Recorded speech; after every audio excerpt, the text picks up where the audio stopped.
So, I have a question. It's a big question, and it's for all you hot single guys. I want to know where you are because I can't find you. You're not in any coffee shop. You're not on most of the dating apps that I've been on before. And you're not hanging out with my mates. So, where are you? Literally, tell me your location because I have almost retired my vagina because I can't find a single guy that I find remotely attractive, funny, smart, intelligent, charming. Where are you? Do you all go and hibernate on some far-off island somewhere else? Like for the summer and the winter and the autumn and like literally come out for like 2 weeks and oop, I miss you. Where are you? Come on, like answers on a postcard. St. Albans, send your location to me and I'm coming. Literally coming. The hot guys are with the hot women. I think she got lost somewhere and misinterpreted her own dating market value. You got that right. So I've come home, I've had a nice long bath, I've moisturised everything, all of that, and now I'm laying in bed. The only appropriate thing to do at that point is to go on Hinge, innit? Really? And I've just caught myself doing something very shallow. Like, very shallow. And I'm going to tell you what it is.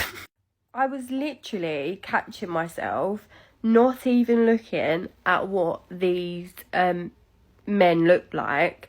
I was simply just going and looking at how tall they was, and if they was under 6 foot, I was like and I can justify myself before anybody starts. I've been done dirty. I've been done so dirty by men, right?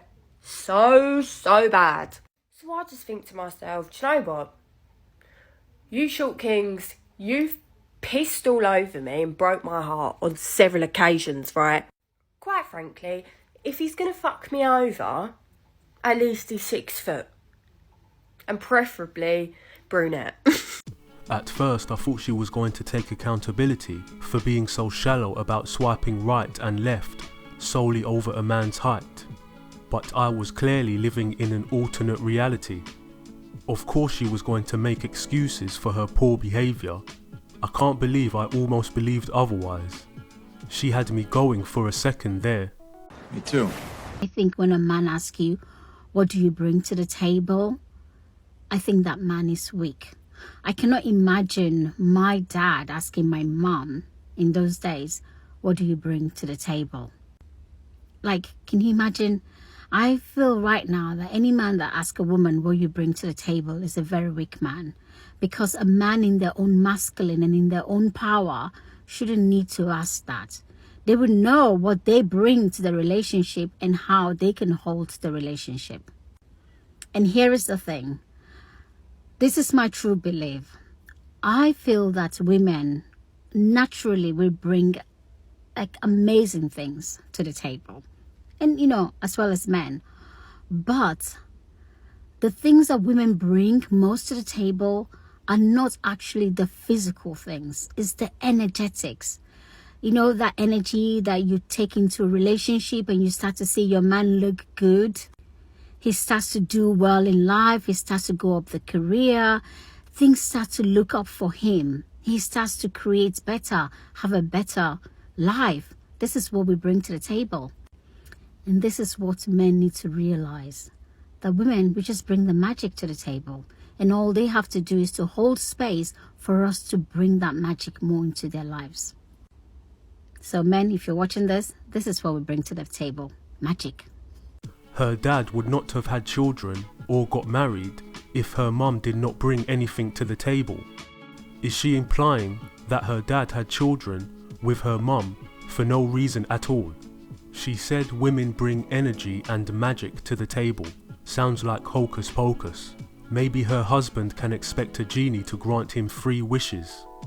She proclaims women make men more successful. But if the man was not already successful, she wouldn't be with him in the first place. I was pre-successful. I'm doing something that I'm not very proud of, and that is I am currently making a roast chicken for a man that's not my boyfriend or my husband. We're just casually seeing each other, and I'm making him a roast chicken. Why am I doing that? Why am I doing that? Oh my God. I have mental problems. Will he fall in love with me after I give him this? 1,000%. There's like absolutely no doubt in my mind that that's gonna happen. It's just like so embarrassing. Like I'm humiliated right now. Like this is, look it, I got it. Organic free range. This is simp behavior. Since when has it become a crime to do something positive for somebody you are romantically interested in?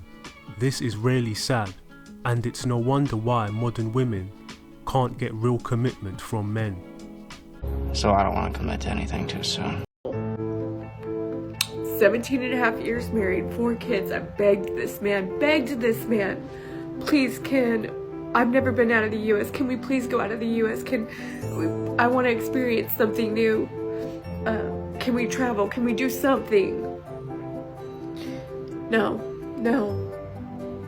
I get a text from him 5 minutes ago. What does it say? Hey, I need your permission. It's in the planning, but me and Aaron, his fiance, are taking her kids and he wants to take Kylie to Mexico for spring break. And I said, because he needs my permission to do that. And I said, absolutely, it's a great experience for her. Just please watch her, have fun and be safe. But it's really hard for me because it's like 17 and a half years, 4 kids, and I begged you to take us or to take me and to do those kinds of trips and to spend that kind of time with us. And it was always no. And now you're giving this woman everything that I begged you for. Everything I begged you for, you are giving to her. People do that because they want to feel heard. They want to know that they're validated for feeling the way that they're feeling, that it's not right and it isn't okay. And it confirms my choice to divorce was right. Even though I'm the one that was shamed and I'm the one that lost friends of 15 years because they didn't want to be associated with me anymore because I walked away. It's just so hurtful. It's so hurtful when the person that you love and just you see them give somebody else everything that you ask for, and they turn around and give it to somebody else. And maybe it's because he's giving it to her because he realized, hey, Mandy left me because I wouldn't give it to her and I wasn't listening to her. I'm not gonna make that same mistake twice. But it still doesn't change the fact you're giving her everything I asked you for.